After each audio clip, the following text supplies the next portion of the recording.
Hop, tour de magie. Ça tombe bien, c'est le sujet de ce matin. Par extension.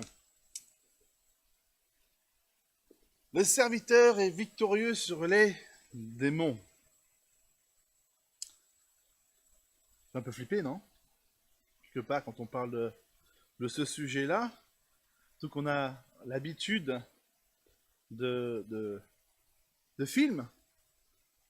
Alors, je ne sais pas si vous en regardez, mais c'est toujours... moi, j'ai mis quelques films, hein, des fois un peu... moi, je n'aime pas trop voir ce genre de films, pour être honnête. Je ne juge personne. Hein. Mais c'est toujours un sujet qui est un peu délicat, non? Qui attire. Parce que on ne le connaît pas, simplement. Alors des fois, on veut se faire peur avec ce genre de film. On est toujours un peu dans l'inconnu. Mais je trouve que c'est un sujet qui... Beaucoup de personnes, même et des jeunes, sont attirés un peu par le paranormal. Non? Ou bien il y a des missions sur le paranormal. On cherche à expliquer ce qu'on ne comprend pas. Alors des fois, il y a des phénomènes physiques qui peuvent s'expliquer, et puis d'autres, non. Et c'est là que ça fait réfléchir. Et ce matin, justement, on va voir un cas on pourrait dire aujourd'hui, de paranormal pour ceux qui ne connaissent pas Dieu. Un cas où une confrontation entre Jésus et un démon, entre le monde physique et le monde spirituel. Et je vous invite à ouvrir vos Bibles, donc justement dans Marc, chapitre 5.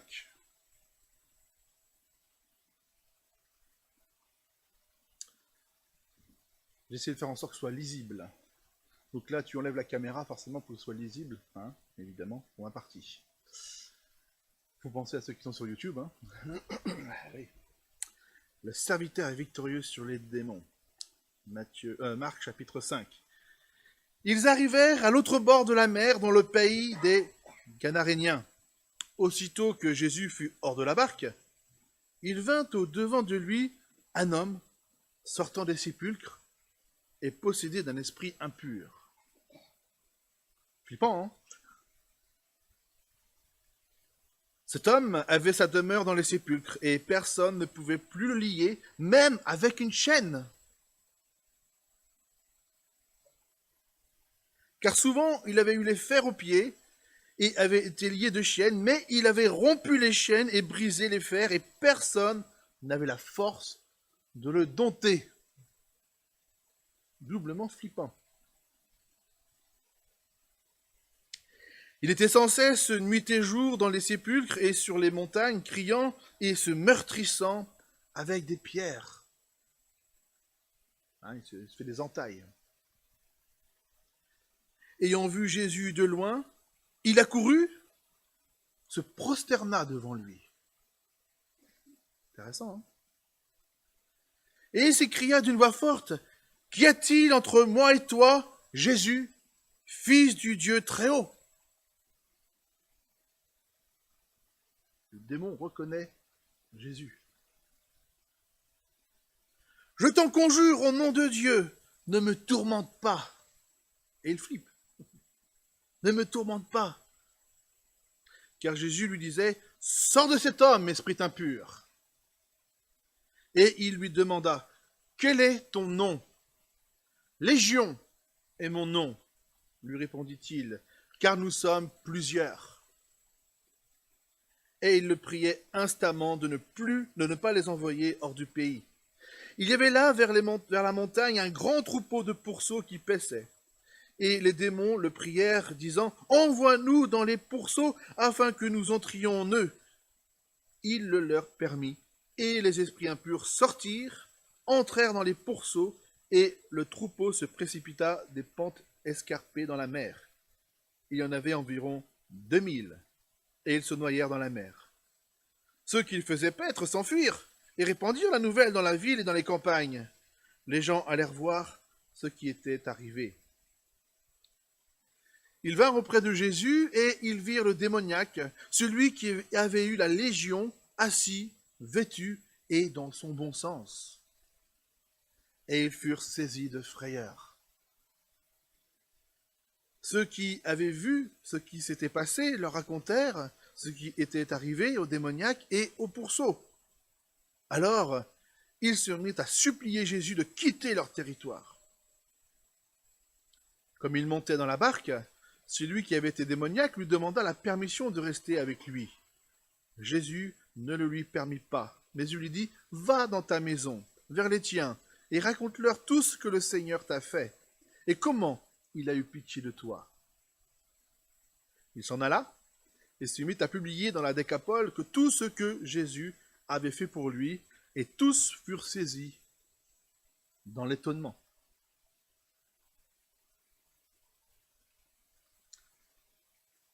Je pense qu'il est bien avant de commencer, de préciser qu'est-ce qu'un démon. Est-ce que vous savez ce que c'est? Quand je pose une question, il faut une réponse. C'est pratique. Est-ce que vous savez? Vous dites quoi? Un ange déchu, effectivement. Un ange déchu. Donc c'est un ange, un esprit, hein, il n'a pas de corps. Et il faut savoir que Lucifer, hein, qui était avant d'être Satan, c'était un ange. Et hein, il a voulu être calife à la place du calife, comme on dit. Hein, il a voulu être l'égal de Dieu. Et dans sa chute, il a entraîné avec lui d'autres anges, tout simplement. Et tous ces anges, on les appelle des démons. Donc ce sont des anges déchus. Ok? Jusque-là, on est tous sur la même longueur d'onde. Et pas autre chose. Ici, on a le cas d'une possession démoniaque. Donc ce matin, on va parler un peu de ce sujet-là. Quoi faire? Qu'est-ce que c'est? Quoi faire? Quelle leçon on peut tirer de ce passage? Tout d'abord, on peut voir que cet homme n'a pas le contrôle de lui-même. Dans ce cas-là, quand il est possédé. Il peut y avoir des cas de lucidité, mais là, dans ce cas-là, on voit bien qu'il y a une interaction, et c'est pas l'homme qui contrôle, c'est le démon qui contrôle l'homme, ici, dans ce cas-là. On voit qu'ici que le démon, ou les démons, font du mal à l'être humain. On voit qu'il se fait des entailles, hein, il se fait du mal. D'accord? Et on voit qu'ici, le démon n'est pas là pour lui faire du bien, mais lui faire du mal. Ils sont les ennemis de Dieu, et donc les ennemis des humains. C'est important de le souligner. Dans ce cas-là aussi, on voit qu'il donne une force surhumaine. Hein, on avait beau l'enchaîner, on avait beau le lier, il était capable de développer une force qui permettait de briser les chaînes. Impressionnant, un peu comme on peut voir des fois dans certains films, hein. Flippant, mais c'est pas le but d'en parler. Mais on voit qu'ici, ça donne une force surhumaine. Et ils connaissent Jésus. Ils reconnaissent Jésus comme fils du Dieu très haut, comme le Seigneur, capable de lui faire du mal. Donc on voit que le démon n'est pas supérieur à Jésus. Il lui est soumis. Il le reconnaît. Tout ça, c'est important de bien cerner les choses, que ce soit bien clair dans nos têtes. Donc on peut ici déjà faire un pré-résultat, c'est l'ennemi de Dieu. L'ennemi de Dieu, et il craint Dieu. Je pense que c'est important d'être conscient de cela. Nous qui sommes avec Dieu, nous sommes chrétiens, on est dans le camp de Dieu. Hein, c'est important de le savoir. Mais les ennemis de Dieu lui sont soumis, ils craignent Dieu. Deuxième étape ici de ce passage, on voit la délivrance. On voit que Jésus a pleine autorité sur le monde spirituel et notamment les démons. C'est lui qui chasse ce démon-là. C'est Jésus qui libère l'homme de cette emprise démoniaque. Mais pas que. Il ne fait pas que délivrer, Jésus restaure. On voit qu'après, il recouvre son bon sens et il va pouvoir rentrer chez lui, témoigner de ce que Jésus a fait pour lui. Hein, ça, c'est quand même quelque chose d'extraordinaire. Il a été mutilé, il s'est fait vraiment, à mon avis, même psychologiquement, ça va être très difficile, mais Jésus restaure. Et il est là pour le mettre dans son bon sens. On voit ici deux attitudes de la part des humains dans ce passage. On voit d'un côté, quelque part, ceux qui étaient de la région, rejeter Jésus. Car Jésus, il dérange, il bouleverse notre vie. Hein. Certains aiment des fois aussi avoir cette puissance. On va parler après de ce que peut procurer les démons. Ils peuvent donner certaines capacités, comme on l'a vu, une force surhumaine ici. Mais cette force surhumaine n'était pas pour le bien-être de la personne. Hein, donc c'est important ici de montrer que des fois, Jésus peut déranger. Ceux qui ont un don occulte, par exemple, nous verrons tout à l'heure, ça procure des fois du bénéfice. Aussi bien pour faire du soi-disant bien à d'autres personnes, pour un guérisseur par exemple, pas forcément conscient de ce qu'il fait, ou bien c'est un don financier aussi, quand c'est rémunéré. Donc des fois, ça peut bouleverser sa vie, ça peut bouleverser les choses, et certains rejettent, ils ne veulent pas être délivrés de tout ce qui est occultisme. Et puis l'attitude ici, où on peut au contraire accepter le Christ dans sa vie, être justement délivré de cette emprise-là. Hein. Tout simplement, hein, j'ai enfoncé des portes ouvertes, mais je pense que c'est important de le rappeler, hein, quand on pratique ce genre de choses, la repentance, demander pardon à Dieu pour nos péchés, tout simplement, accepter le Christ comme sauveur et comme Seigneur, hein. Et puis, je pense que c'est important ici, il y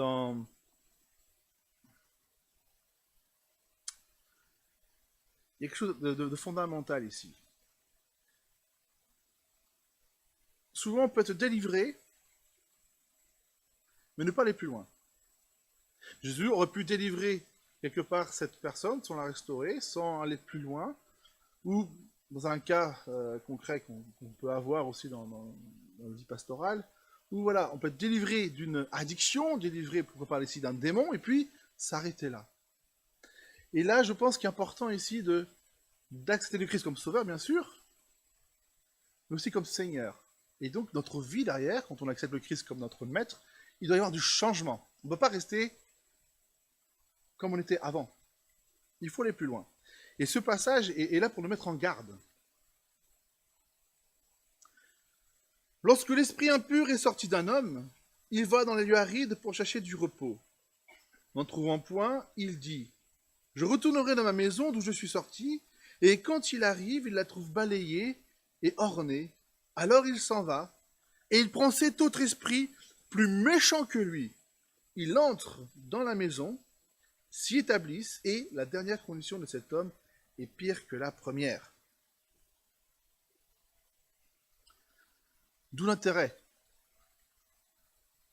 quand on est au bénéfice d'une délivrance, d'accepter le Christ dans sa vie, par la repentance, en croyant que Jésus est Fils de Dieu, Dieu lui-même, qui a pris forme humaine, hein, qui est mort à la croix pour mes péchés, qu'il est mort, qu'il est ressuscité, etc., etc. Et puis, accepter qu'il me change, qu'il dirige ma vie. Et là, une nouvelle vie commence. Amen. Ensuite, la reconnaissance. On voit ici... je suis en arrière. Parfait, ouais. On est reconnaissant. On voit que ici, Jésus lui demande à cet homme, va dire qu'est-ce que le Seigneur... Il ne dit pas ce que le Messie ou Jésus... Non, ce que le Seigneur a fait pour toi. Il doit y avoir ici un partage, un témoignage. Donc oui, Dieu m'a délivré. Mais je dois aussi partager que Dieu, oui, m'a délivré, confesser aux autres que Dieu m'a délivré. C'est lui qui m'a délivré. Si je suis un homme transformé aujourd'hui, c'est parce que Dieu m'a délivré. Vous voyez? C'est ça dont il est question ici. Et puis aujourd'hui, on a dit merci, n'est-ce pas? La reconnaissance, c'est aussi savoir dire merci, je pense, quand Dieu agit dans nos vies. Et on témoigne. J'ai envie de vous poser une question ce matin. Je ne vous connais pas, je ne sais pas toute votre vie, mais vous le savez. Et la question que je voudrais vous poser ce matin est celle-ci. À quoi avez-vous touché? La parole de Dieu est vivante. Dieu vous connaît. Le Saint-Esprit vous connaît. À quoi avez-vous touché? Voilà une liste de mots, justement, qui nous montre, qui dénonce certaines pratiques qu'on dit occultes, qui ne glorifient pas Dieu. Magnétiseur, guérisseur, reiki, je ne connais pas tout. Hein. Ne me posez pas toutes les questions, je connais certaines. Tout ce qui va être voyance, ensorcellement, alors c'est beaucoup dans les régions d'Afrique, ça, où tout ce qui est avec les fétiches, tout ça, ça se fait beaucoup, et puis aussi dans le vaudou. Le spiritisme, hein, ça c'est le dialogue avec les morts. Magie noire ou blanche, il n'y a pas de magie blanche. La magie, point. Et Dieu l'interdit. Avoir un esprit comme guide, les tarots, on reste toujours dans la voyance, les superstitions. Oh, il y a un chat noir qui est passé. Je passe sous une échelle. Bon, le danger de passer sous une échelle, c'est le risque de prendre un peu de peinture sur la tête, mais c'est tout. Hein. Projection astrale, anesthésie, pendule, le Ouija. C'est plutôt les jeunes qui font beaucoup ça. Cartomancie, t'as les tables tournantes. Et ainsi de suite. Hein, vous savez lire. Tout ça sont des pratiques que Dieu interdit. Est-ce que dans votre vie, vous avez touché à cela? Moi, je me souviens, moi j'habitais en Bretagne, mon voisin allait plus souvent voir le guérisseur que le médecin. Et en Vendée, il y en a pas mal aussi de guérisseurs et plein de magnétiseurs, ce genre de choses. Si c'est pas Dieu qui guérit? Si c'est pas Dieu qui guérit, qui est-ce qui guérit en apparence? Et j'insiste sur le mot en apparence. Pas confondre les symptômes et la maladie. Il y a même des coupe-feux dans certains hôpitaux. C'est ce que c'est que les coupe-feux? Pour les grands brûlés, hein, ça fait mal la brûlure. Hein, c'est une des pires souffrances. Dans certains hôpitaux, on fait appel à des coupe-feux qui vont dire un secret et la douleur disparaît. Qui enlève la douleur si ce n'est pas Dieu? Pourquoi un secret quand Jésus dit « Sors de cet homme » C'est public. Il le dit. Pourquoi un secret? Qui guérit? Qui enlève la douleur dans ce cas-là? Sous quelle emprise, sous quelle influence on se met? Ça fait réfléchir.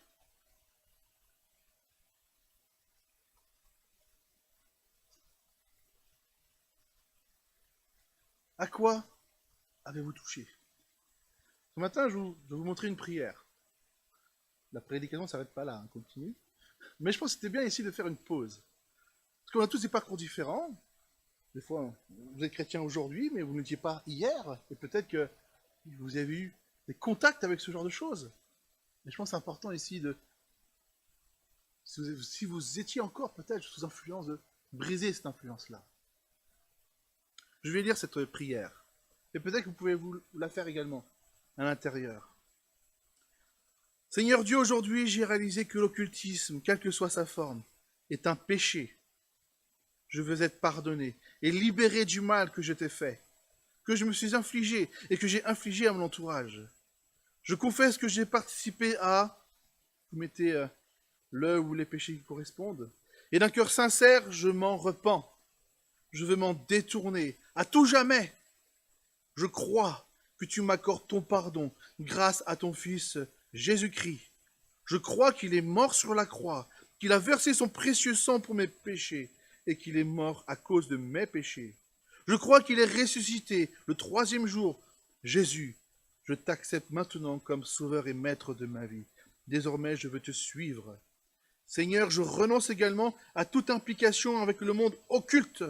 En ton nom, je brise toute influence que le diable et ses démons ont pu acquérir dans ma vie par ces pratiques. Grâce à ta victoire, Jésus, je proclame qu'ils n'ont plus aucun droit sur moi. À partir de ce jour, je suis ton enfant. Je t'appartiens et je suis libre pour ce temps et pour l'éternité. C'est en ton nom, Jésus, que j'ai prié. Amen. c'est pas moi qui ai inventé cette prière. Hein. J'ai un ami qui s'appelle Emmanuel Manline, je crois qu'il est déjà venu ici aussi pour parler de ce sujet-là, hein, qui a écrit un livre qui était juste ici. Médium, astrologue, guérisseur, ce qu'ils ne vous disent pas.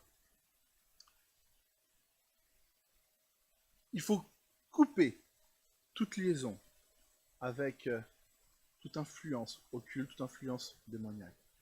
Pour vivre vraiment une vie de chrétien libéré, uniquement sous l'emprise de Dieu quelque part. Hein. Le Saint-Esprit ne nous possède pas.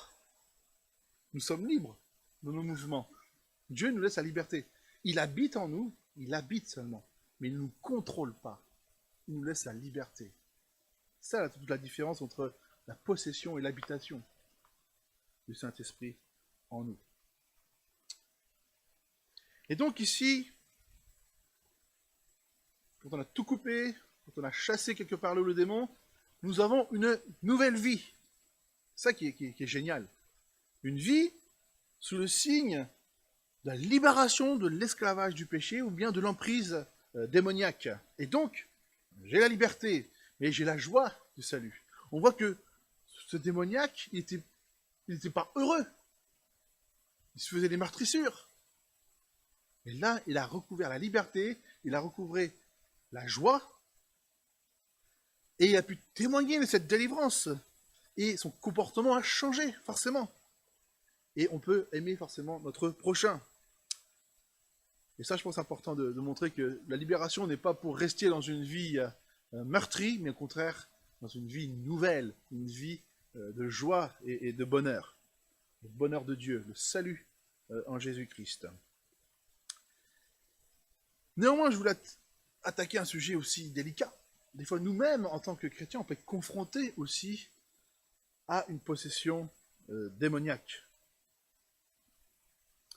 Et des fois, on entend tellement de choses différentes, donc au lieu d'aller sur Internet, YouTube, machin, bah c'est bien des fois de dire une fois pour toutes en prédication. Hein, j'espère que je ne vais pas dire de bêtises. Hein, voilà. Voilà. Je pense qu'il y a une première chose à soit claire dans notre tête. Ah, c'est pas ça que je voulais, c'est pas grave. La possession démoniaque, souvent on parle de possession, blablabla, c'est pas si courant que ça. Hein. Il s'agit, il y a plusieurs étapes hein, dans le monde spirituel, quelque part, hein, de la simple influence jusqu'à la possession, il y a pas mal d'étapes. Et là, la possession démoniaque, c'est le dernier stade de pratique, pendant des années de pratique occulte. D'accord? Genre de possession aussi. Il y a aussi, bien sûr, des dons occultes qui se transmettent aussi de génération en génération, ça existe. Mais là, en termes de possession, quand même, hein, on n'est pas possédé comme ça, je vous rassure. Et c'est vraiment le dernier stade vraiment de pratique occulte. Un chrétien ne peut pas être possédé en tant que tel. Je ne vais pas vous faire un développement sur tous les différentes terminologies qui existent, mais je pense que ça doit être clair quand même, soit plus simple. Je parle de possession ici. Pourquoi? Parce que simplement le Saint-Esprit habite en nous. Comment le Saint-Esprit pourrait-il cohabiter avec un démon, quelque part? D'accord? Donc, il y a une certaine protection intérieure. C'est-à-dire qu'on peut avoir du mal, mais au moins, en tant que possession, si le Saint-Esprit habite en nous, on ne peut pas être possédé. D'accord? Et puis, je crois que le chrétien n'a pas à avoir peur. Moi, je me souviens d'un ancien collègue pasteur à l'époque qui faisait pas de... j'aime pas le mot exorciste, mais quelque part, qui fuyait un peu ces choses-là. Moi, je fais pas ça, par exemple, il disait. Je sais pas faire. Il y a un mode d'emploi hein, qui s'appelle la Bible, hein, quelque part. On dirait qu'il y a une crainte qui est là de ce monde. Alors bien sûr que comme c'est un monde qui nous est inconnu d'une certaine manière, mais Dieu habite en nous. La parole de Dieu a été transmise pour justement nous aider à ce niveau-là. Les apôtres ont fait le travail, quand on lit le livre des Actes, par exemple, on citera tout à l'heure un verset, mais on n'a pas à avoir peur, quelque part. Satan veut toujours nous effrayer, nous mettre le doute, vous voyez? Donc ça, c'est important, je pense, de ne pas avoir peur. Dieu habite en moi. Dieu me protège.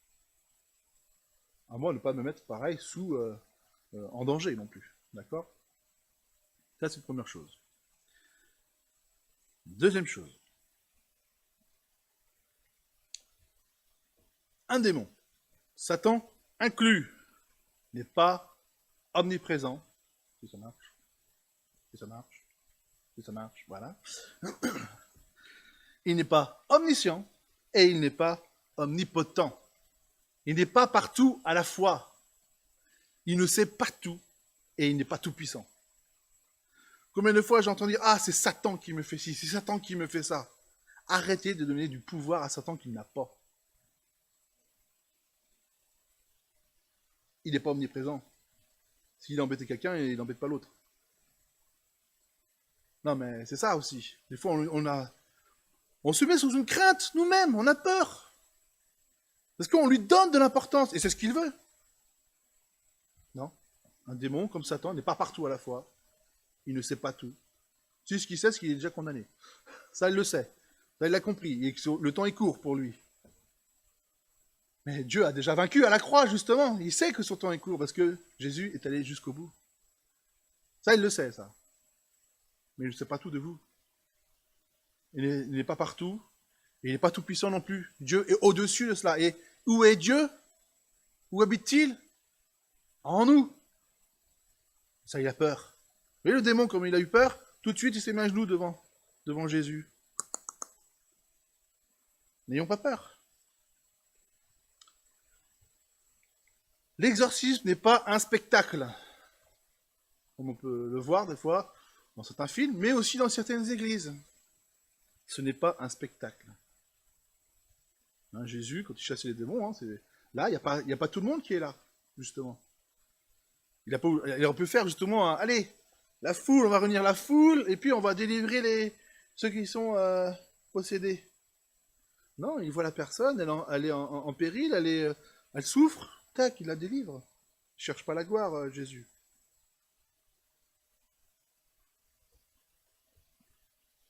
Et puis, je pense que ça s'adresse à des chrétiens matures et expérimentés, pour ceux qui doivent travailler justement dans la délivrance.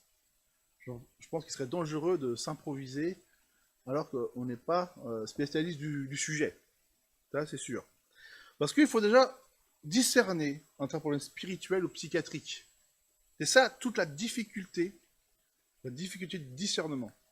Moi, je me souviens, hein, une personne, je vous fais la version courte, hein, parce que ça a duré un certain temps, la personne se disait possédée, elle se disait fréquenter une secte satanique, et il a fallu plusieurs entretiens pour arriver pour dire elle a un problème psychiatrique. Dans l'entretien, on fait les choses, on prie, on fait pas mal on dit certains mots qu'un démon ne peut pas rester insensible. Donc il faut savoir discerner ce qui est spirituel de ce qui est psychiatrique. Des fois, il peut y avoir des liens, bien sûr, hein, parce que si on est possédé, ben, ça peut aussi jouer sur la santé mentale, hein, mais quelque part, le plus gros discernement ici est de savoir si c'est spirituel ou psychiatrique. Et voilà, ça demande un petit peu d'expérience quelque part et de la sagesse. Et puis, enfin, il faut se préparer à des attaques spirituelles. On est sur un combat, le combat est spirituel. Comme je dis toujours, dès que vous allez prendre une responsabilité dans l'église, vous allez être attaqué. Et c'est normal. Quelqu'un qui veut se faire baptiser, il va se faire attaquer aussi quelque part. Hein, mais ça, il faut être conscient. Et se dire, tiens, pourquoi il m'arrive des tuiles comme ça? Cette semaine-là, tout particulièrement. Ah bah oui, c'est vrai. J'ai pris position pour quelque chose pour le Seigneur. Et forcément, Satan veut m'en détourner. D'accord? Donc forcément, ici, quand on est confronté à des démons, ben forcément, le combat est spirituel. Et donc, il peut y avoir des attaques. Il y a une préparation, je pense, spirituelle, beaucoup dans la prière, de prier pour la protection de la famille, prier pour aussi la protection de nous-mêmes, que Dieu conduise toutes choses. Voilà, il y a une grosse préparation, je pense. Et puis, psychologiquement, c'est pas facile, hein. On va être confronté quand même à des choses qui vont... Les tables qui tournent, ça peut faire... Voilà, ça peut impressionner, vous voyez. Vous savez, comme pour la voyance ou n'importe quoi, les voyants, ils cherchent à avoir deux choses. Soit c'est des vrais voyants, soit c'est des faux. Les faux, c'est pas grave, ils prennent votre pognon. Mais les vrais voyants, ils prennent autre chose. Vous voyez un peu? Et là, forcément, quand on va être confronté à des démons, bah, il va y avoir une confrontation spirituelle qui est là, qui peut être visuellement assez perturbante. Donc ça ne s'adresse pas non plus au premier venu. Donc quel réflexe à avoir? C'est d'aller voir les anciens de votre église. Voilà le bon réflexe. Hein, Arnaud, t'es content hein, d'avoir été... Hein? Mais c'est important voilà, d'être clair là-dessus. Ne prenez pas de risques inutiles. Hein, c'est un travail de longue haleine déjà, qui va prendre plusieurs semaines, voire plusieurs mois. Et forcément, ça prend aussi beaucoup psychologiquement. Autre pratique. Et puis, ici, il y a un truc important, c'est pas nous qui chassons les démons, hein, c'est Jésus. Et ça, je pense que c'est important d'être clair. C'est toujours au nom de Jésus que toutes choses se font. Petit truc intéressant, notamment dans l'épître de Jude, que je lis. Or, l'archange Michel, lorsqu'il contestait avec le diable et lui disputait le corps de Moïse, n'osa pas porter contre lui un jugement injurieux, mais il dit que le Seigneur te réprime. Ça m'est déjà arrivé d'entendre dans certaines églises, des fois quand on visite, pendant les prières au culte, des insultes à Satan, des insultes aux démons. Bon, on ne contrôle pas les prières des uns des autres, mais non, on n'a pas insulté qui que ce soit. Hein. Même Satan est une créature de Dieu. Il mérite un certain respect. C'est dur de dire ça. Hein. On n'a pas injurié qui que ce soit. Aime ton ennemi. Hein. Fais du bien à ton ennemi, quelque part. Bon, je dis pas que les... bon, je suis un peu loin, j'extrapole un petit peu, mais quelque part, on n'a insulté personne. Voilà, je vois que ça c'est important. Il faut se concentrer sur Dieu, ce que Dieu nous fait. Et puis en plus, c'est donner de la valeur, et puis ils aiment bien entendre un peu ça aussi, les démons. Là, on en parle aujourd'hui, mais après, c'est fini. Hein. Voilà, il est bien qu'on parle d'eux, vous voyez. Donc, c'est pas le but du tout, faut pas du tout les mettre en avant. Et puis, prier au nom de Jésus, on ne sait jamais, hein, on peut être face à un cas d'urgence qui pourrait éventuellement vous arriver, hein, mais bon, on n'espère pas. Il est bien ce texte. Il est intéressant pour plusieurs aspects. Je vais le lire au cas où, si on voit mal. Donc c'est Paul hein, et ses potes hein, qui marchent. Et comme nous allions au lieu de prière, une servante qui avait un esprit de python, c'est un esprit divinatoire, hein, procurait un grand profit à ses maîtres, vint au-delà de nous et se mit à nous suivre. Paul et nous. Elle criait, ces hommes sont les serviteurs du Dieu très haut, et ils vous annoncent la voie du salut. Elle fit cela pendant plusieurs jours. Paul, fatigué, se retourna et dit à l'esprit, je t'ordonne, au nom de Jésus-Christ, de sortir d'elle. Et il sortit à l'heure même. Boum. Il n'y a pas 36 000 incantations, quoi que ce soit. Hein. Prière au nom de Jésus, paf, dégage. C'est intéressant quand même de voir... ce texte qui est intéressant, c'est qu'en plus, il y en a qui profitent des autres, là. Hein, les maîtres, parce que c'était une esclave, hein, ils profitent de leur esclave pour avoir du pognon. C'est incroyable. Quoi. Mais on voit ici, voilà, là encore, le démon qui est là reconnaît les apôtres. C'est intéressant. Hein. Ce sont vraiment des apôtres envoyés par Dieu. On pourrait dire, mais c'est super. Elle est en train de dire, ces gars-là, ils viennent annoncer le salut, et ainsi de suite. Mais je pense pas que c'était la méthode que Dieu voulait à ce niveau-là. C'est pour ça que Paul est... Puis c'est énervant, les gens qui nous suivent comme ça. Et... Mais c'est intéressant de montrer, voilà, c'est au nom de Jésus, voilà, que les démons sont chassés.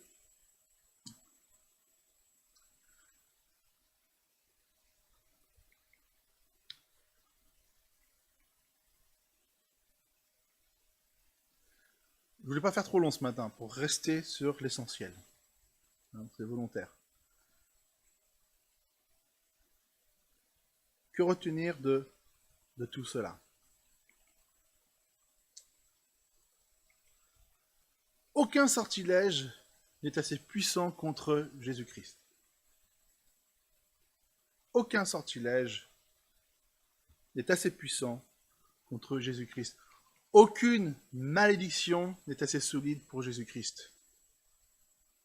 Hein?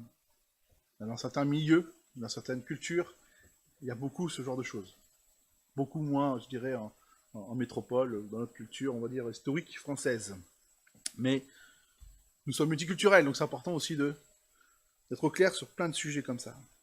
Et puis aucune pratique n'est trop forte pour Jésus-Christ. Et Jésus est le grand vainqueur, il est le libérateur. C'est le pouvoir de l'évangile encore de délivrer de tous nos maux. D'accord? L'évangile, la bonne nouvelle de Jésus-Christ nous libère. Les démons sont obligés de se soumettre à la parole de Christ quand un ordre est donné en son nom, comme on vient de le voir. C'est une nécessité. Ils ne peuvent pas tenir si tu les chasses au nom de Jésus-Christ, car Jésus est Dieu. Le Christ habite en nous. Et, important, l'essentiel n'est pas simplement d'être libéré des démons, mais de marcher derrière en nouveauté de vie. Il faut accepter le Christ dans sa vie et de marcher pour être totalement libéré de toute emprise qui pourrait revenir, justement.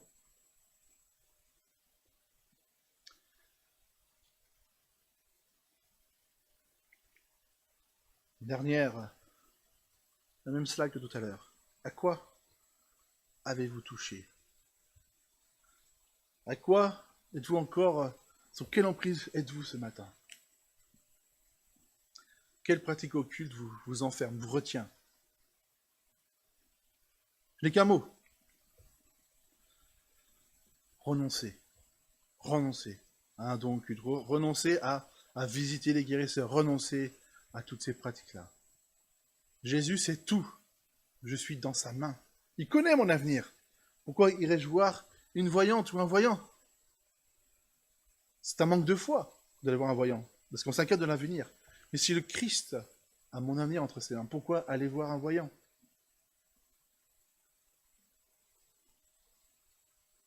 Renoncer à toutes ces pratiques. Non seulement Dieu nous le demande, mais il y a une logique. On se met sous influence de l'ennemi. Et Dieu ne peut pas être avec Satan, ne peut pas être avec un démon. Amen. Prions.